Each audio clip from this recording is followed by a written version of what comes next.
हाँ, कल अपन ने क्या पढ़ा था? परिचय जान लिया था, परिमेय संख्या क्या होती है, गुणात्मक तत्समान, योज्य प्रतिलोम, ये सारी चीजें आपने कल पढ़ी थी। आशा है पढ़ के आए होंगे पूरी चीजें, है ना। अब आगे क्या पढ़ेंगे आज? कल प्रश्न क्रमांक 9 तक हमने पढ़ लिया था, अब आगे पढ़ेंगे प्रश्न क्रमांक 10 से, ठीक है। प्रश्न क्रमांक 10 आपका क्या कह रहा है? यदि एक 143/2 मीटर लंबे तार को बराबर लंबाई के 26 टुकड़ों में बांटा जाए तो प्रत्येक टुकड़े की लंबाई क्या होगी? तो हमें पता है बांटना मतलब किसी भी चीज के हिस्से करना, हिस्से करना मतलब टुकड़े करना, टुकड़े करना मतलब भाग करना। यहाँ हम क्या करेंगे? भाग करेंगे। तो प्रश्न क्रमांक कौन सा? 10, है ना। कुल तार कितनी लंबाई का है? 143/2 मीटर का। इसके कितने भाग करना है? 26। तो 26 से अपन इसमें भाग दे देंगे, ठीक है। अब भाग करना बताया था कैसे होता है, ये तो ज्यों का त्यों आ जाएगा, /2। भाग का क्या हो जाता है बेटा? ये पलट जाता। अब इसके नीचे तो कुछ नहीं है, तो हमने बताया था इसके नीचे कुछ नहीं है मतलब 1 है। अब इसको पलट दो, 1/26 आ जाएगा, ठीक है। अब इसको कट रहा है तो काट दें, नहीं कट रहा है तो ज्यों का त्यों लिख दें। ये 2 से तो कट नहीं रहा, 13 से कट जाएगा। 13 एकम 13 और 13 एकम 13, तो 13 दूनी कितने होते हैं? 13 एकम 13 और बचे 1 तो 13, 11 आ गए। 11 एकम 2 दूनी 4, ठीक है।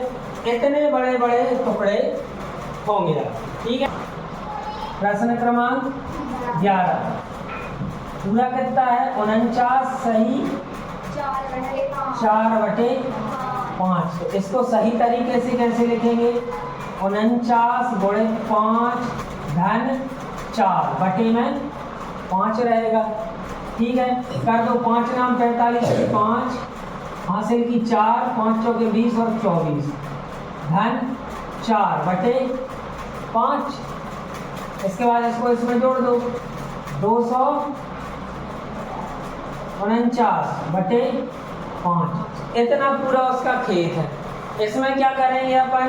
3 अंक में बराबर बांटना है, 3 से भाग दे देंगे, 3/1 हो जाएगा। जैसे ये किया था वैसे, तो कितना आ जाएगा? 249/5 गुणित भाग का क्या हो गया? गुणित, और ये संख्या पलट जाएगी, ठीक है। 3 से ये कट जाएगा, 3 एकम 3, 3 8 24 और 3 तिरका कितना आ जाएगा?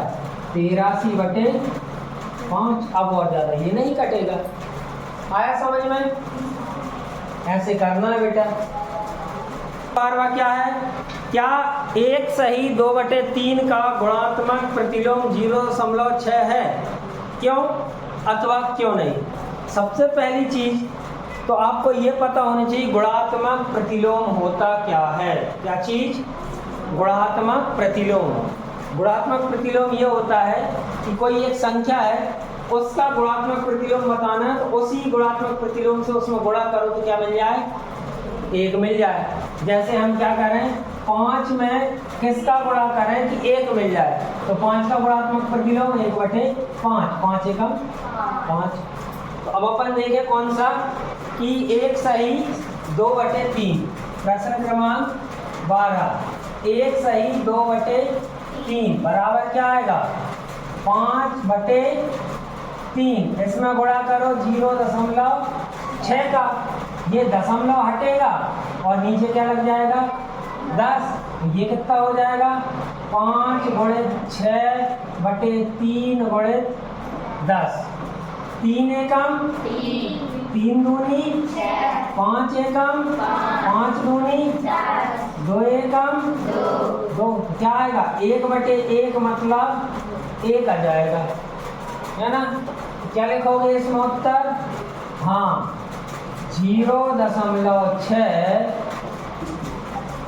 संख्या कितनी 1/2/3 का गुणात्मक प्रतिलोम है। ठीक है, आया समझ में? इस प्रकार से इसको करना है। प्रश्न क्रमांक 13, नीचे दी गई सारणी कुछ सामान्य पदार्थों को उनके उन भागों को प्रदर्शित करती जो पुनः प्रयुक्त किए जाते हैं। जैसे कागज है, कागज कितना 5/11 प्रयुक्त हो जाता है फिर से। एल्यूमिनियम के डब्बे 5/8, कांच 2/5 और अन्य कुछ पदार्थ हैं जो 3/4 भाग। ठीक है, क्या कागज के पुनः प्रयुक्त व्यक्त करने वाली परिमेय संख्या 1/2 से अधिक है या कम है, ये बताना है।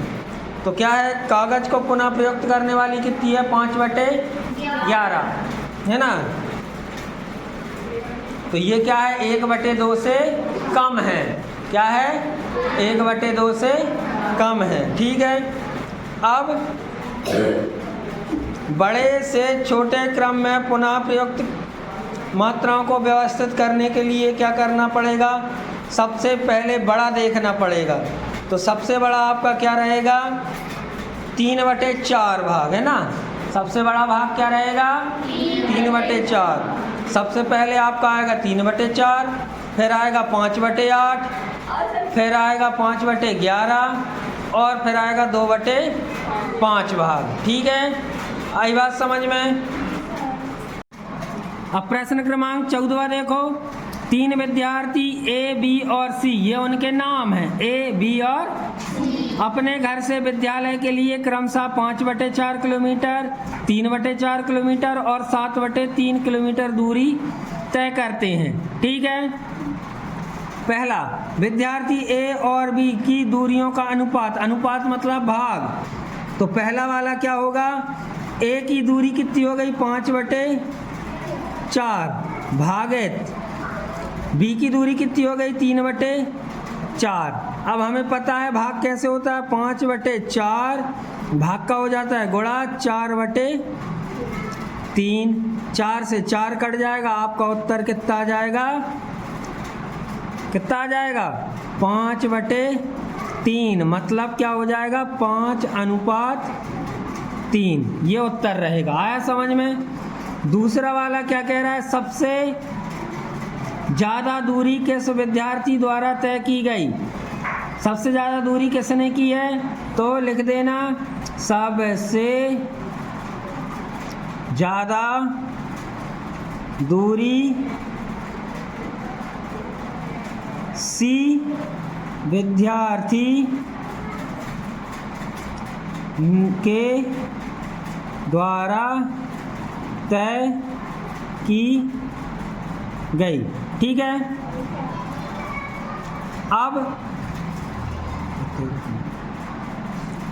प्रश्न क्रमांक 15 क्या कह रहा है, नीचे एक मैजिक वर्ग दिया गया, उचित संख्याओं को वर्गों में इस प्रकार भरिए कि प्रत्येक पंक्ति, स्तंभ और विकर्ण के योग बराबर हों।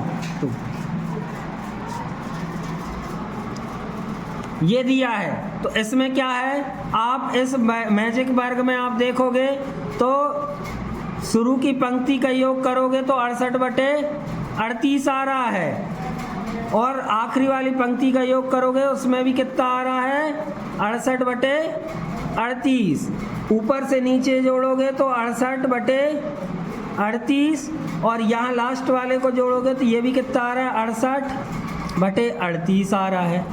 तो हमें यहाँ पे भी ऐसी संख्याएं चाहिए कि इनका योग कितना आ जाए 68/38 आ जाए।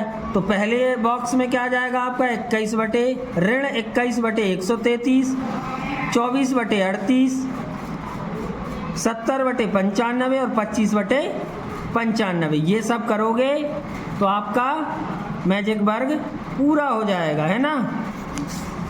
इसी के साथ आपका हो गया क्या, पाठ 1 समाप्त। सभी बच्चे पूरी तैयारी करके आए। कल पढ़ेंगे अपन क्या, अध्याय 2 जिसका नाम क्या है, एक चर वाले रैखिक समीकरण। ठीक है।